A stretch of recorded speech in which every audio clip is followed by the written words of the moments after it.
آخری عشرے کی 5 تاک راتوں میں سے ایک رات جو ہے وہ انشاءاللہ لیلۃ القدر ہوگی. اور یہ حدیث پاک سے ہمیں بتایا گیا. کتنی آسانی کر دی ہمارے لیے کہ پورا سال ڈھونڈنے کے لیے نہیں کہا گیا, پورا رمضان ڈھونڈنے کے لیے نہیں کہا گیا, پورا آخری عشرہ بھی ڈھونڈنے کے لیے نہیں کہا گیا.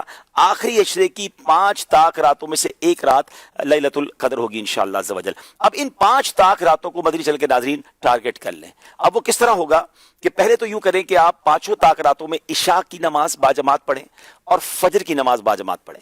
روایتوں میں آتا ہے جو عشاء اور فجر باجماعت پڑھے اسے پوری رات عبادت کرنے کا ثواب ملتا ہے. تو آپ نے پہلے تو کسی صورت, ویسے تو پورا رمضان یہ کرنا ہے, لیکن تاک راتوں میں اہتمام کے ساتھ, نمبر 1. نمبر 2, آپ نے پوری تراویح باجماعت پڑھنی ہے ان 5 راتوں میں. تو 2 چیزیں ہو گئیں. تیسرے نمبر پہ آپ نے کچھ نہ کچھ قرآن پاک ضرور پڑھنا ہے. ممکن ہو تو ایک پارہ پڑھ لیں, ورنہ سورہ ملک, سورہ رحمان اور سورہ یاسین ان 5 تاک راتوں میں آپ پڑھ لیں. نمبر 4, آپ نے کچھ ذکر و اذکار لازمی کرنے ہیں. مثال دے دیتا ہوں, 1200 بار درود پاک پڑھ لیں, 100 بار کلمہ پاک پڑھ لیں, باقی سبحان اللہ, الحمدللہ, اللہ اکبر کی ایک تسبیح پڑھ لیں. ذکر و اذکار کے لیے بھی ایک سمجھ لیں سلاٹ اپنی بنا لیں. پھر آگے چلے, آپ صلاۃ التسبیح کی نماز الحمدللہ مساجد میں ہوتی ہے, دعوت اسلامی کے مراکز میں بھی ہوتی ہے, صلاۃ التسبیح کی نماز باجماعت پڑھیں. 4 باتیں ہو گئیں. 5ویں, آپ کسی بھی دینی اجتماع میں یعنی علم دین کی محفل میں شرکت کریں. ماشاءاللہ دنیا بھر میں دعوت اسلامی کے مراکز میں اجتماعات ہوتے ہیں. مدنی مذاکرہ مدنی چینل پر ہوتا ہے, فیضان مدینہ میں بھی ہوتا ہے, اس میں بھی کچھ دیر آپ شرکت کر لیں. والدین حیات ہیں تو ان کے ہاتھ چومیں اور ان کو کچھ نہ کچھ تحفہ دیں اور ان سے دعائیں لے لیں. اگر حیات نہیں ہے, پاسبل ہے, تو قبرستان جائیں اور کچھ دیر کے لیے ان کی قبر پر حاضر دے دیں. سورہ یاسین انہیں انشاءاللہ ان کی بارگاہ میں وہاں جا کر آپ تلاوت کر لیں. اور پھر ایک آخری بات یہ ہے کہ آپ 5 راتوں میں کچھ نہ کچھ صدقہ کریں.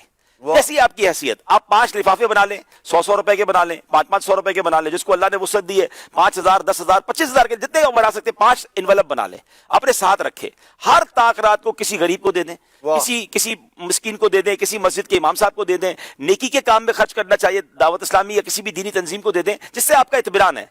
اب ہوگا کیا کہ یہ 6-7 ورائٹی والی آپ نے نیکیاں کر لی اور 5 تاک راتوں میں کی. ان میں سے جو رات لیلۃ القدر ہوگی, لیلۃ القدر خیر من الف شہر, آپ کی ہر عبادت ملٹی پلائی ہو جائے گی 1000 مہینوں کے برابر اور اس سے بھی زیادہ. اللہ پاک اخلاص عطا فرمائے. 84 سال کم و بیش بنتے ناظرین. اول تو مجھے اور آپ کو پتہ نہیں کہ ہم 84 سال جیئیں گے کہ نہیں. اچھا جی بھی لیں گے تو 84 سال کنٹینیو عبادت تو کر نہیں سکیں گے, لیکن یہ ایک رات ٹارگٹ کر لی تو 84 سال سے کم و بیش 1000 مہینوں سے زیادہ عبادت کا ثواب ہے. کاروباری لوگوں کو کہا جائے 5 رات کام کر لو 1 کروڑ میں ملیں گے, اگلا کہے گا 10 میں 2 کروڑ ملیں گے تو میں 10 راتیں کام کرنے کے لیے تیار ہوں. تو یہ تو 5 راتوں میں لائف ٹائم کی نیکیاں ایک طرف اور 1 رات کی نیکیاں ایک طرف ہے. تو پلیز کسی کو ضائع نہیں کرنا. ان میں سے بہت سارے کام میری اسلامی بہنیں بھی کر سکتی ہیں کہ وہ اپنے گھر میں بیٹھ کر عبادت میں اور ان تمام چیزوں میں جو کر سکتی ہیں وہ کریں, تاکہ انشاءاللہ اس بار لیلۃ القدر ضائع نہ ہو. گھومنے پھرنے کھانے پینے کے لیے زندگی پڑی ہے, یہ 5 راتیں بس میں ہوں اور میرے رب کی عبادت.